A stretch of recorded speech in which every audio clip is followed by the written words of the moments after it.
أعوذ بالله من الشيطان الرجيم يا أيها الذين آمنوا اتقوا الله وقولوا قولا سديدا يصلح لكم أعمالكم ويغفر لكم ذنوبكم ومن يطع الله ورسوله فقد فاز فوزا عظيما۔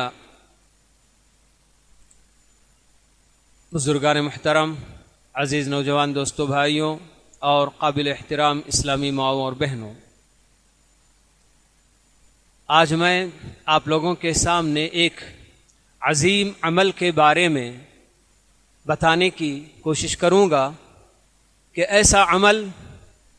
کہ جس کا فائدہ کرنے والے کو بھی ہوگا اور دوسروں کو بھی ہوگا، مگر اس کے باوجود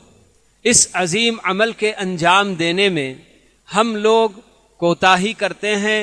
غفلت سے کام لیتے ہیں۔ تو یہ عظیم عمل جس میں ہماری اپنی کوتاہی ہوتی ہے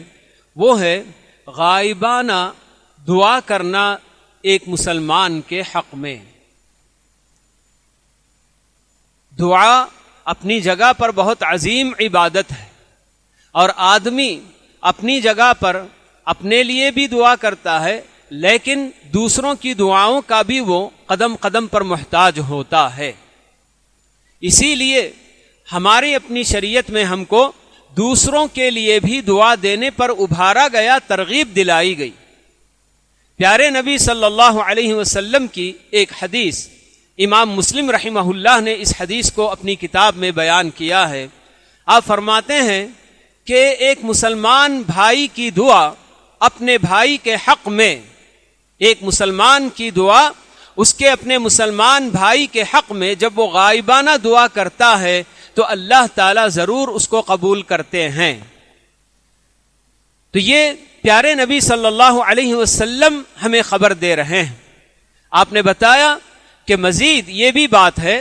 کہ ایسا بندہ جب کوئی اپنے مسلمان بھائی کے لیے دعا کرتا ہے تو اللہ تعالیٰ اس کے لیے ایک فرشتے کو مقرر کرتے ہیں جو اس کے سرانے ہوتا ہے، اور وہ اس کی دعا پر آمین کہتا ہے، اور ساتھ ہی خود اس کے حق میں وہ دعا کرتا ہے کہ آپ نے اپنے بھائی کے لیے جو دعا کی، اللہ تعالیٰ آپ کے حق میں بھی یہ دعا قبول فرمائے۔ غور کیجئے کہ یہاں بندہ جب غائبانہ اپنے کسی بھی مسلمان بھائی کے لیے کسی بھی چیز کی دعا کرتا ہے تو ایسے میں فرشتہ اس پر آمین کہہ رہا ہے۔ فرشتہ جب آمین کہے گا تو یقیناً اللہ تعالیٰ اس کی دعا ضرور قبول کریں گے۔ اسی لیے اللہ کے نبی صلی اللہ علیہ وسلم نے بتایا کہ ہاں، جو بندہ اپنے بھائی کے لیے غائبانہ دعا کرتا ہے تو اللہ تعالیٰ اس کی دعا ضرور قبول کرتے ہیں، کیونکہ غائبانہ دعا کرنے والا یقیناً بڑے خلوص کے ساتھ اپنے بھائی کے لیے دعا کرے گا۔ دکھاوے کے لیے سامنے کوئی بھی دعا کرنے والا کر سکتا ہے، ریاکاری ہو سکتی ہے، دکھاوا ہو سکتا ہے، لیکن جب اس کا اپنا بھائی اسے دیکھتا بھی نہیں ہے لیکن اس کے بارے میں اس نے سنا کسی بھی طرح کی کوئی خبر، اچھی یا بری، اچھی خبر کے لیے برکت کی دعائیں دیا اور بری خبر کی سننے میں اس کے لیے جو نا کیا ہے، شر دور کرنے کے لیے، برائی دور کرنے کے لیے اللہ تعالیٰ سے دعا کیا، تو ایسا بندہ یقیناً خلوص کے ساتھ ہی دعا کرتا ہے۔ اسی لیے اللہ تعالیٰ نے ایک فرشتے کو مقرر کر دیتا، اس کے اوپر اللہ تعالیٰ کر دیتا ہے، وہ اس پر آمین بھی کہتا ہے، اور ساتھ ہی دعا کرنے والے کے حق میں فرشتہ دعا کرتا ہے کہ اے بندے، اللہ تعالیٰ تمہارے حق میں بھی یہ دعا ضرور قبول کرے۔ ہم میں سے ہر شخص کتنی چیزیں ہمارے اپنے رشتہ داروں کے تعلق سے، دوست احباب کے تعلق سے، اپنے جو ہے کیا ہے دوسرے اور لوگوں کے تعلق سے، محلے میں کسی اور آدمی کے تعلق سے کوئی بھی بات ہم سنتے ہیں، جیسے بہت سارے کبھی کسی کی بیماری کی خبر ہم کو ملتی ہے کہ فلاں صاحب بیمار ہیں، ہمارے اپنے رشتے میں، دوست احباب میں، ملنے جلنے والوں میں، یا محلے والے یا کسی اور بستی کے بھی، کہیں بھی کسی بھی طرح کی کوئی خبر ہم نے سنی، اور اس پر اگر ہم نے ان کے لیے دعا کر دی کہ اللہ تعالیٰ انہیں تو مکمل صحت و عافیت عطا فرما، تو فرشتہ اس پر آمین کہے گا، اور ہمارے لیے بھی فرشتہ وہ دعا کرتا ہے کہ اللہ تعالیٰ آپ کو بھی صحت و عافیت عطا فرمائے۔ تو دیکھیے ہم میں سے کتنے لوگ کیسی کیسی خبریں سنتے ہیں کسی آدمی کے بارے میں، اگر ہم اس کی کسی جو ہے برائی کے بارے میں خبر سنتے ہیں، کسی کی اخلاقی خرابی کے بارے میں خبر سنتے ہیں، ہماری اپنی پوری کوشش یہ تو ہوتی ہے کہ اس کی خبر کو ہم عام کرنے کی کوشش کریں، فلاں آدمی اس کے اندر یہ خرابی پائی جاتی ہے، اس نے ایسا کام کیا ہے، ایسی برائی کی ہے، اس کی تشہیر تو ہم کرنا چاہتے ہیں، لیکن اللہ کے بہت کم بندے ایسے ہوں گے جو اس کے حق میں اللہ تعالیٰ سے نیک توفیق کی دعا کرتے ہوں کہ اے پروردگارہ یہ بندہ جو اس برائی میں مبتلا ہے، اس اخلاقی خرابی میں مبتلا ہے، تو اسے نیک توفیق دے دے، اس سے یہ برائی دور ہو جائے۔ یہ جو دعا کرنے والے بہت کم ہوں گے۔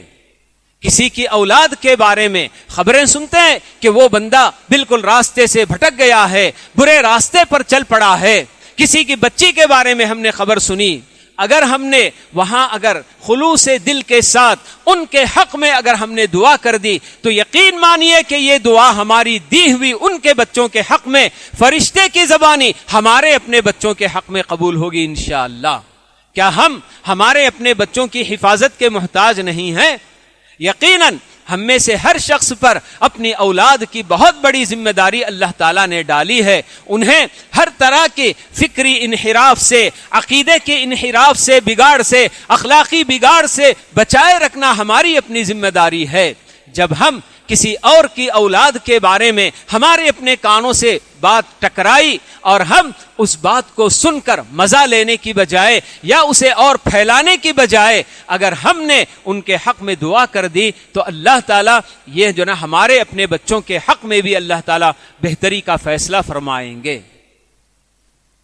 کیسی کیسی خبریں پوری امت مسلمہ کے تعلق سے، دنیا کے کونے کونے سے، کہاں کہاں سے کیسی کیسی خبریں آ رہی ہیں۔ ہماری اپنی دور بیٹھے ہوئے مسلمان اسلامی اخوت کا، اسلامی بھائی چارگی کا یہی تقاضا ہوتا ہے کہ ایسے مسلمانوں کے حق میں اگرچہ کہ ہم یہاں دور بیٹھے ان کا ساتھ نہیں دے سکتے کسی اور طرح سے کم ہم اپنی دعاؤں کے ذریعے ان کا ضرور ساتھ دے سکتے ہیں، اور ان کے حق میں جب ہم دعائیں کریں گے اللہ تعالی ہماری اپنے اوپر بھی آنے والی مصیبتوں کو ٹالیں گے۔ تو یہ ہمارے اپنے دین میں ہم کو جو ترغیب دلائی گئی، اللہ کے نبی صلی اللہ علیہ وسلم نے اسی لیے یہ حدیث بتائی کہ ایک مسلمان جب اپنے مسلمان بھائی کے حق میں دعا کرتا ہے تو اللہ تعالیٰ اس دعا کو ضرور قبول کرتے ہیں۔ اور آپ نے بتا دیا کہ ایسے دعا کرنے والے کے سرانے اللہ تعالیٰ ایک فرشتے کو مقرر کر دیتا ہے کہ جب وہ بندہ اپنے بھائی کے لیے خیر کی دعا کرتا ہے تو فرشتہ آمین کہتا ہے، اس کے حق میں قبول ہو جائے گی وہ دعا، اور خود فرشتہ اس بندے کے لیے دعا کرنے والے کے لیے دعا کرتا ہے کہ وَلَكَ بِمِثْلٍ، کہ آپ کے حق میں بھی اللہ تعالیٰ اسی طرح کی دعا قبول کرے۔ تو ہم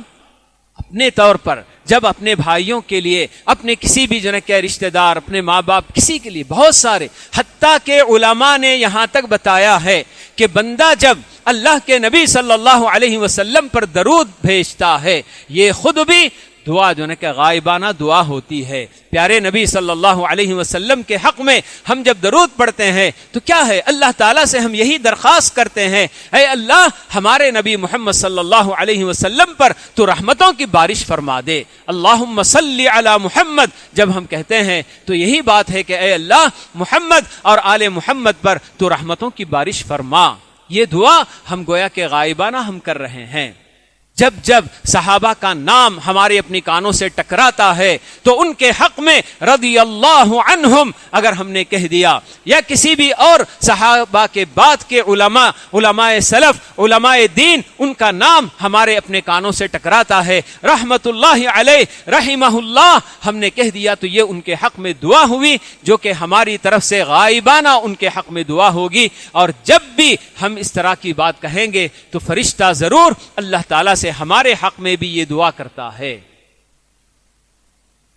تو اسی لیے ہمیں جو دعائیں سکھائی گئیں تو ان کے اندر غائبانہ دعا کرنے کے لیے بھی بہت ساری دعاؤں میں باتیں بتائی گئی ہیں۔ ہم لوگ نماز پڑھتے ہیں، 5 وقتہ نماز اور اس کے علاوہ بھی جو بھی نماز ہم پڑھتے ہیں تشہد میں ضرور بیٹھتے ہیں، اور اس میں التحیات جب ہم پڑھتے ہیں تو اس کے اندر ہم جو نا غائبانہ دعا ضرور کرتے ہیں، اگرچہ کہ ہمیں اس کا احساس نہیں ہوتا کہ ہم غائبانہ اللہ کے نیک بندوں کے لیے دعا کرتے ہیں۔ السلام علینا وعلی عباد اللہ الصالحین جب ہم یہ پڑھتے ہیں تو یہ دعا ہمارے اپنے لیے بھی ہم کرتے ہیں، اور ساتھ ہی اللہ کے جتنے بھی نیک بندے ہیں ان سب پر سلامتی ہو، یہ ہماری اپنی زبان سے نکلی ہوئی غائبانہ دعا ہے۔ اللہ کے ہر نیک بندے کو یہ دعا ضرور پہنچے گی۔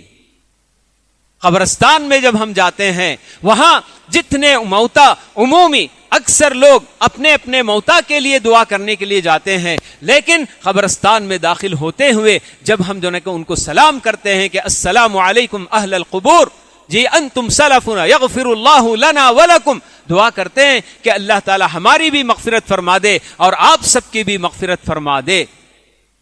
تو ویسے ہی کتنی دعائیں ہمیں جو ہے کہ سکھائی گئی ہیں، انبیاء علیہم الصلاۃ والسلام کا منہج ہمیں اللہ تعالیٰ نے بتایا ہے۔ حضرت نوح علیہ السلام کی دعا اللہ تعالیٰ نے قرآن مجید میں نقل کی، وہ دعا کرتے ہیں کہ رب اغفر لی ولوالدی ولمن دخل بیتی مؤمنا وللمؤمنین والمؤمنات،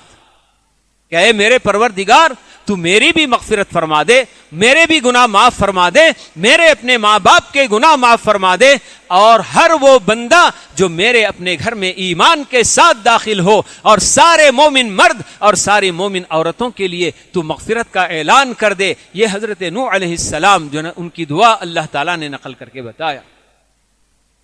کہ یہ اللہ تعالیٰ کے برگزیدہ بندے، اللہ تعالیٰ کے نیک بندے صرف اپنے لیے صرف دعا کرنے پر اکتفا نہیں کرتے، بلکہ اپنے لیے دعا کرنے کے بعد عمومی طور پر جو بھی مومن رہتے ہیں سب کے لیے وہ دعا کرتے ہیں۔ یہ اللہ تعالیٰ نے ان کی دعا ہمیں نقل کر کے بتائی۔ اور ویسے ہی حضرت ابراہیم علیہ الصلاۃ والسلام کی دعا بھی اللہ تعالیٰ نے ہمیں نقل کر کے بتایا، رب اغفر لی ولوالدی وللمؤمنین یوم یقوم الحساب۔ یہ اللہ تعالیٰ حضرت ابراہیم کی دعا قرآن مجید میں نقل کیا کہ اے اللہ تو میری بھی مغفرت فرما دے، اور اسی طرح سے میرے اپنے ماں باپ کی اور سارے ایمان والوں کی، جس میں مرد عورتیں سب شامل ہیں۔ کب؟ یوم یقوم الحساب، جب حساب کا دن قائم ہوگا اس دن ہمیں تو جو مغفرت سے جو نواز دے، یہ دعا کر رہے ہیں۔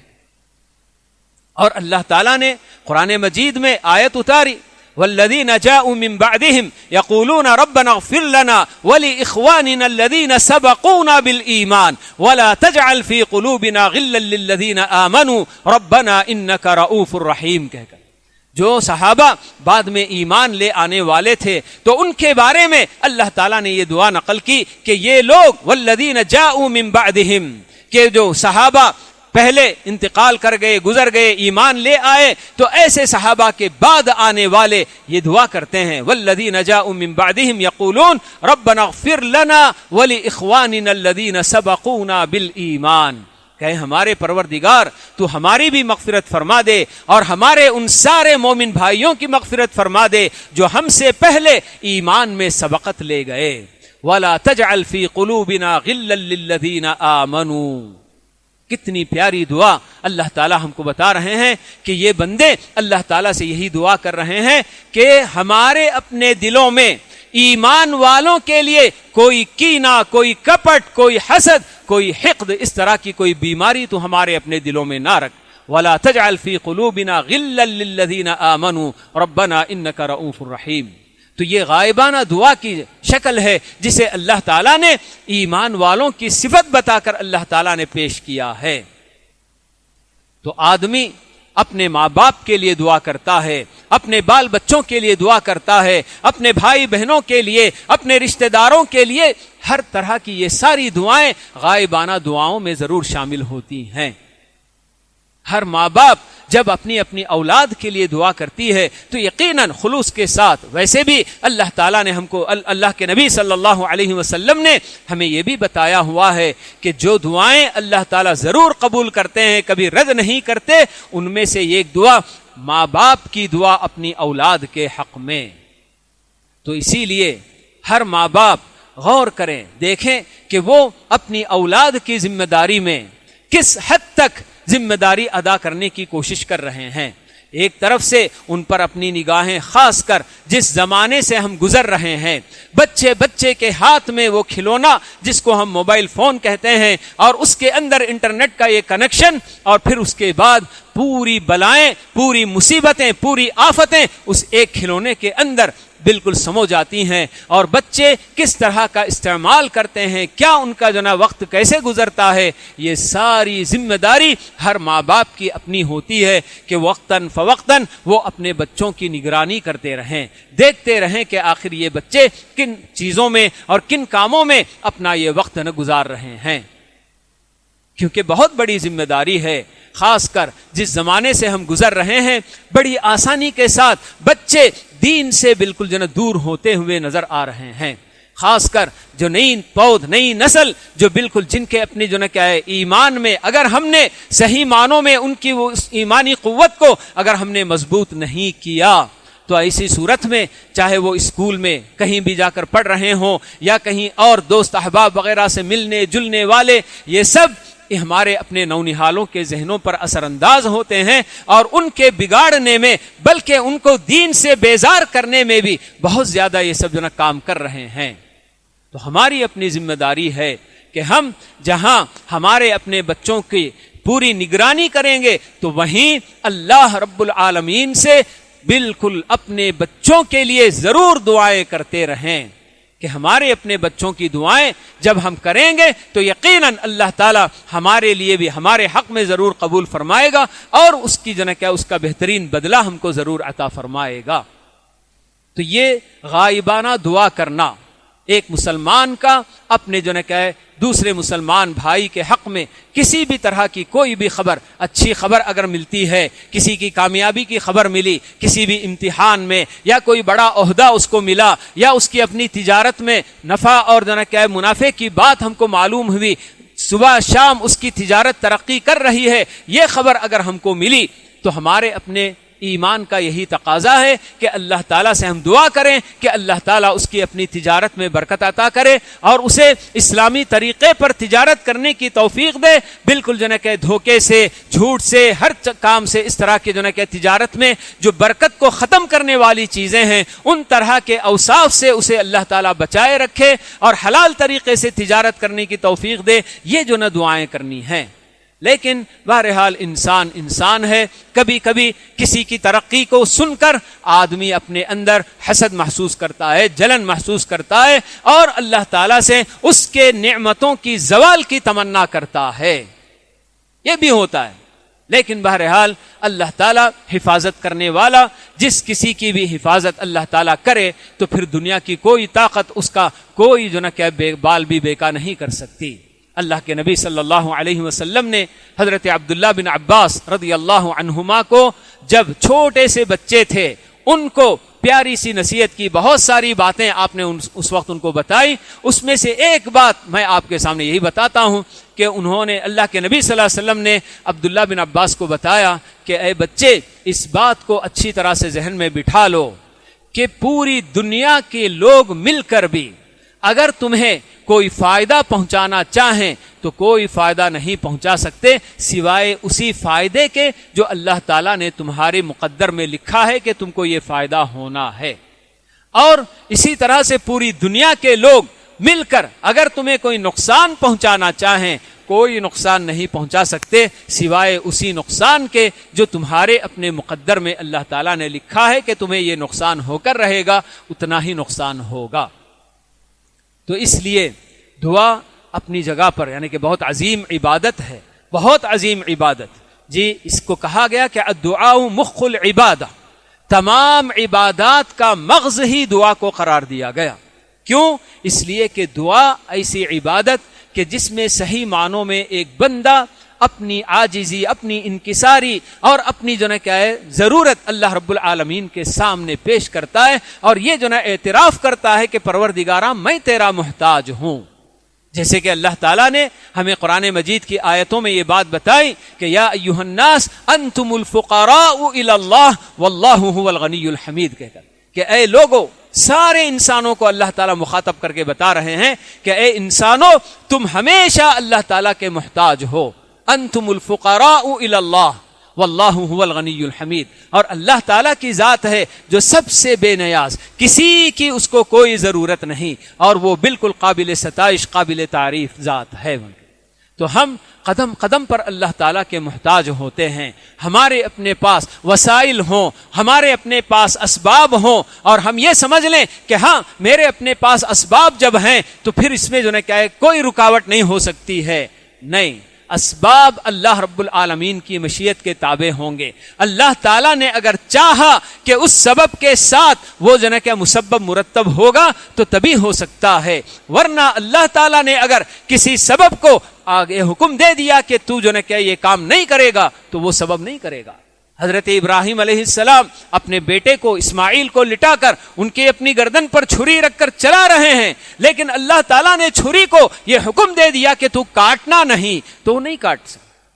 آگ میں حضرت ابراہیم علیہ السلام کو سارے لوگوں نے، پوری قوم نے مل کر آگ میں جھونک دیا، اور وہ یہ تماشا دیکھنا چاہ رہے تھے کہ کس طرح سے یہ آگ ابراہیم کو جلا کر خاک خاکستر کرتی ہے، لیکن اللہ تعالیٰ کا حکم آگ کو کیا ہو گیا؟ یا نار کونی بردا وسلاما علی ابراہیم۔ اللہ تعالیٰ کا یہ حکم ہر کائنات کے ایک ایک ذرے پر برابر چلتا ہے۔ تو اسی لیے کوئی بھی آدمی کسی بھی سبب کو اختیار کر لینے کے بعد یہ نہ سمجھے کہ ہاں میں تو سبب اختیار کر لیا ہوں، اب اس کا نتیجہ برابر مجھ کو حاصل ہو کر رہے گا۔ نہیں، اللہ تعالیٰ نے اگر چاہا کہ آپ کے سارے اسباب دھرے کے دھرے رہ جائیں، ان کا کوئی نتیجہ نہ نکلے، اللہ تعالیٰ کے اس حکم کے برابر وہ چیز نہ ہوگی۔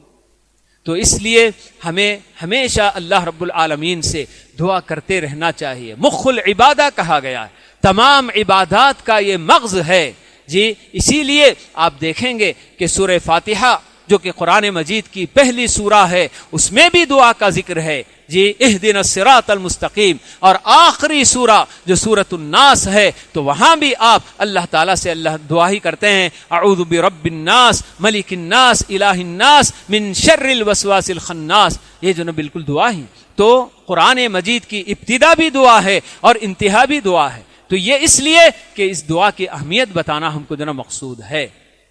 لیکن اس میں بھی جب آدمی کوئی بھی اپنے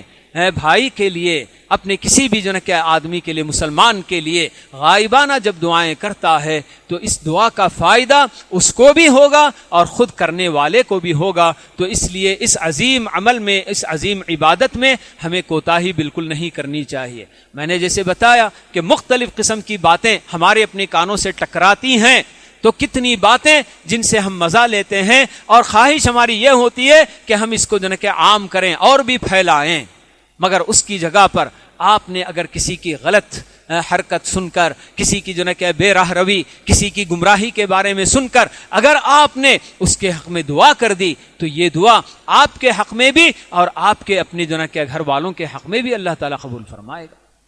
جی۔ تو اس لیے غائبانہ دعا ہمارے اپنے جو ہے کہ مسلمان بھائیوں کے لیے کرنے کا ہم کو اہتمام کرنا چاہیے۔ اللہ تعالی ہم سب کو اس کی توفیق نصیب فرمائے، اور خاص کر دعاؤں کے تعلق سے کہ بالکل جی اس کے اوقات ہمیں بتائے گئے کہ کن کن اوقات میں دعائیں قبول ہوتی ہیں، تو ان اوقات کا خصوصی اہتمام کر کے، جیسے کہ ہر فرض نماز کے بعد دعا کی قبولیت کا وقت ہوتا ہے، ہر بندہ اپنے طور پر اپنی کیا کیا ضرورتیں ہو سکتی ہیں اللہ تعالیٰ سے ایسے وقت میں مانگے، یا پھر تہجد کا وقت جس میں اللہ تعالیٰ خود ہمارے اپنے اس آسمان دنیا پر اتر کر آتے ہیں اپنا عرش چھوڑ کر، اور یہاں اللہ تعالیٰ آواز دیتے ہیں صدا لگا لگا کر کہ ہے کوئی مجھ سے اپنے گناہوں کی معافی مانگنے والا کہ میں اس کے گناہ معاف کر دوں، ہے کوئی مجھ سے اپنی ضرورت مانگنے والا میں اس کی ضرورت پوری کروں، یہ اللہ تعالیٰ کا اعلان ہوتا ہے۔ تو اس لیے دعا کا بڑا اہتمام ہم کو کرنے کی ضرورت ہے، اپنے لیے بھی اور اپنے جو ہے کہ بہت سارے جی بیمار یا پھر کسی پریشانی میں مبتلا یا کسی اور آفت میں مبتلا، ایسے بہت سارے ہمارے اپنے بھائی بندے ہوتے ہیں، ان سب کے حق میں بھی ہمیں دعا کرنے کی اللہ تعالیٰ سب کو توفیق نصیب فرمائے۔ اقول قولی ھذا واستغفر اللہ لی ولکم ولسائر المسلمین من کل ذنب فاستغفروہ انہ ھو الغفور الرحیم۔